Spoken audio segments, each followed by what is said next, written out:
Ada di Komite 1. Komite 2 Ninja membidangi tentang sumber daya alam dan Demikian terungkap dalam diskusi terbatas di ruang rapat kantor DPD RI Provinsi Bali dengan menghadirkan sejumlah narasumber, yakni Ketua Tim Kerja Pupuk Bersubsidi Komite 2 M. Syukur, anggota DPD RI Provinsi Bali yang duduk di Komite 21 Kadek Arimbawo, Kepala Dinas Pertanian Provinsi Bali Ide Bagus Wisnu Ardana, serta anggota Komisi 2 DPD Bali Cok Gede Asmar Putro Sukawati. Lebih lanjut, IKD Arimbawo menyatakan permasalahan pupuk bersubsidi sangat kompleks karena menyangkut seluruh aspek mulai dari aspek pendataan, distribusi, hingga pengawasan. Kompleksitas permasalahan ini berujung pada kelangkaan pupuk bersubsidi yang terus-menerus terjadi sepanjang tahun, terutama pada musim tanam. Meski di Bali permasalahan pupuk bersubsidi tidak terlalu mencuat, Kadek Arimbawo menilai permasalahan ini harus mendapat perhatian serius agar jangan sampai keberadaan pupuk bersubsidi justru dinikmati perusahaan-perusahaan besar.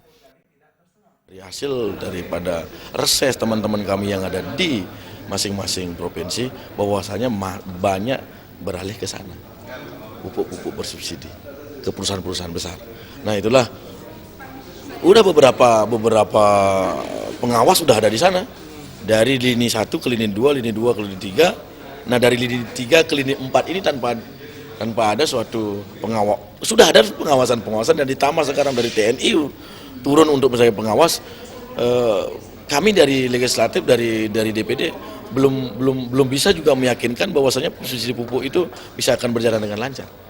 Habis itu di Bali, setelah kami ketemu dengan 2 contoh saja di 2 kelompok Subak, kalau dialihkan dari subsidi pupuk ke subsidi harga, setuju, sangat setuju sekali. Karena apa? Karena pas masa panen tidak ada yang menjamin harga gabah itu sendiri.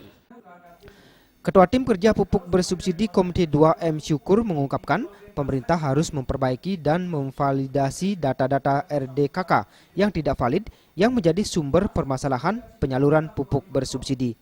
Dengan demikian perlu adanya pengalihan anggaran subsidi pupuk ke subsidi harga untuk menjamin alokasi anggaran subsidi benar-benar sampai ke petani. Salah satunya pemerintah harus menaikkan HPP agar Bulog bisa membeli gabah petani pada tingkat harga yang lebih adil bagi petani. Tujuan dari subsidi pupuk itu adalah supaya meningkatkan daya pacu masyarakat untuk pertanian.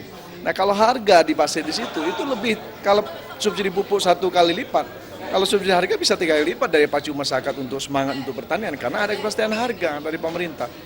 Sejatuh-jatuhnya harga misalnya gabah 2.000, mereka masih punya cadangan 2.000 dari pemerintah, masih terkendali. Tapi kalau tidak, harga jatuh kemudian pas panen di mana-mana Pak, coba kita lihat. Di mana-mana pasca panen pasti harga jatuh. Tidak ada jaminan di pemerintah. Nah di saat itulah pemerintah hadir. Tapi prinsipnya pemerintah bukan cari untung, tetapi adalah pengelola bagaimana kebutuhan masyarakat terjamin. Kadek Arimbawo menambahkan bila subsidi pupuk dialihkan ke subsidi harga, maka jatuhnya harga produk pertanian setiap musim panen bisa ditanggulangi. Jika harga produk pertanian sesuai dengan harga pasar, otomatis hal ini memperbaiki kesejahteraan petani. Alit Sidi dan Kadek Indrawan, Bali TV.